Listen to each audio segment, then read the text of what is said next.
Salam semua murid-murid. Hari ini kita akan belajar tentang ungkapan algebra. Ungkapan algebra ialah bab 5 dalam tingkatan 1. Okey. Sebelum kita mula, mari kita tengok situasi di sini. Di sini terdapat 3 orang, iaitu Encik Ling, Encik Azlan dan Puan Kavita. Okey. Encik Ling berkata, setiap bulan saya menerima sebanyak RM50 kepada Yayasan Kebajikan Negara YKN. Okey. Maksud Encik Ling ialah dia menerima RM50 setiap bulan. Okey. Kita tengok Encik Azlan pula. Setiap bulan saya menerima sejumlah wang yang sama kepada YKN. Okey.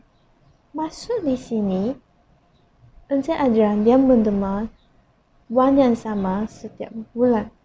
Tetapi, kita tidak ketahui dia menerima berapa banyak sebulan. Okey, mari kita tengok Puan Kavita. Wang derma saya kepada YKN pada setiap bulan bergantung kepada keuntungan yang diperoleh di kedai. Apa maksud Puan Kavita? Maksudnya, kalau keuntungan kedai pada bulan ini sangat tinggi, dia akan derma banyak sikit. Kalau keuntungan di kedai sangat rendah pada bulan ini, dia akan derma sikit sahaja. Okey. Daripada 3 orang ini, kita hanya tahu Encik Lim menderma RM50. Encik Azlan dan Puan Kavita kita tidak ketahui. Okey, kita tengok di sini. Kuantiti yang tidak diketahui nilainya dikenali sebagai pemboleh ubah. Okey. Kita boleh menggunakan huruf untuk mewakili suatu pemboleh ubah. Contohnya, Encik Azlan menderma RMS. Kalau kamu tak nak guna X, kamu boleh guna A, B, C, D, E, F. Suka hati kamu. Okey? Lihat di sini, Puan Kavita pula yang menderma RMY. Kerana kita tidak ketahui pemboleh ubahnya, tidak ketahui nilainya, jadi kita boleh mewakili dengan menggunakan huruf. Kita gunakan huruf Y. Kalau kamu tak nak guna huruf Y pun boleh. Tak ada masalah. Okey, kita teruskan.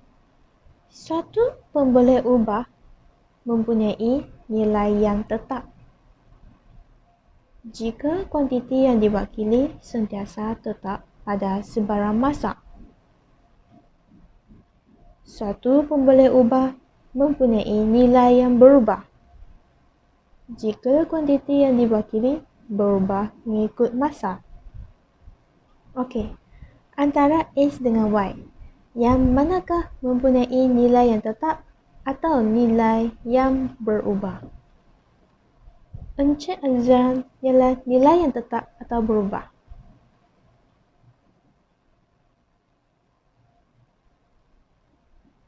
Okey, X iaitu Encik Azlan ialah nilai yang tetap.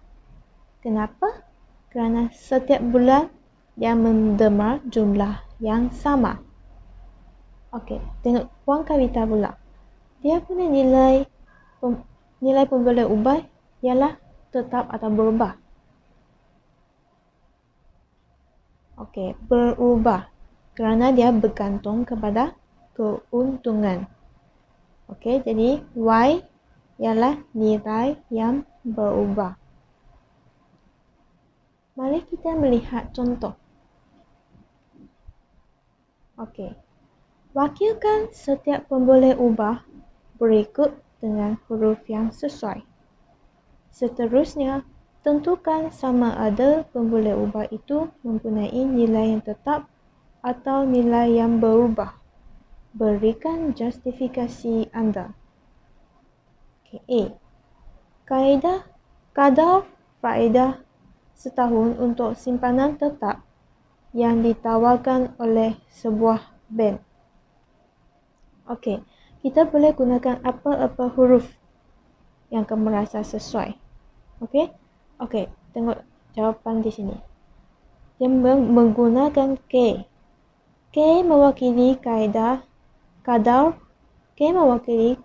faedah setahun untuk simpanan tetap. Kalau kamu tak nak gunakan K, kamu boleh gunakan A, X, Y, Z, apa-apa simbol, apa-apa huruf saja yang kamu suka. Okey, tak ada masalah. Okey, K di sini ialah nilai yang tetap atau nilai yang berubah.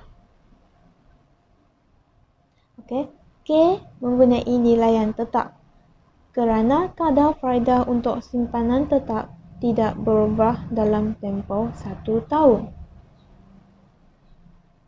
Okey, kita tengok B. Masa perjalanan faedah dari rumah ke sekolah pada setiap hari. Okey, kamu boleh gunakan apa-apa huruf untuk mewakili pemberi ulah. Okey, kita boleh menggunakan apa-apa huruf yang kamu suka. Okey, jawapan di sini. T mewakili masa perjalanan Faizal dari rumah ke sekolah pada setiap hari. Okey, T ini ialah nilai yang tetap atau nilai yang berubah. Okey, dia ialah nilai yang berubah. Kenapa? Kerana masa perjalanan Faizal berubah pada setiap hari. Okey. Kalau kamu jalan kaki ke satu tempat, mungkin kali ini kamu pergi tempat yang sama, kamu guna 5 minit. Mungkin esok kamu kena guna 6 minit. Jadi dia ialah satu nilai yang berubah. Okey. Sampai di sini kita tengok latihan di dalam buku teks. Mari kita tengok contoh soalan dalam buku teks. Buka surat 107. Kita tengok latih diri 5.1a. Soalan pertama.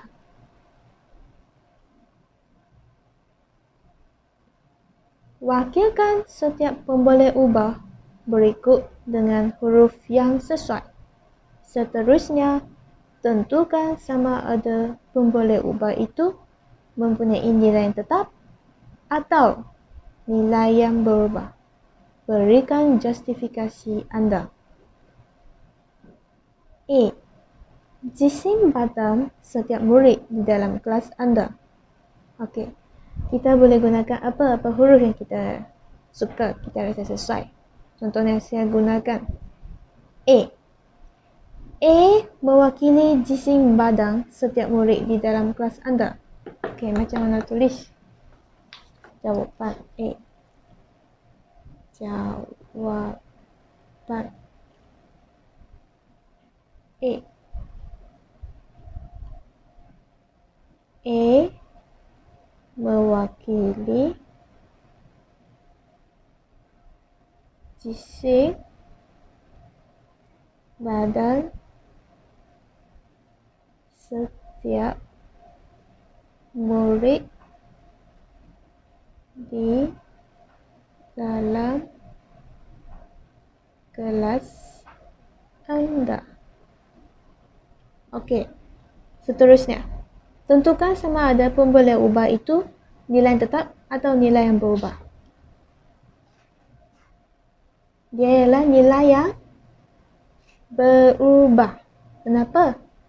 Kerana jisim badan setiap murid berbeza-beza kan. Ada yang berat, ada yang ringan. Jadi A ialah nilai yang berubah kerana jisim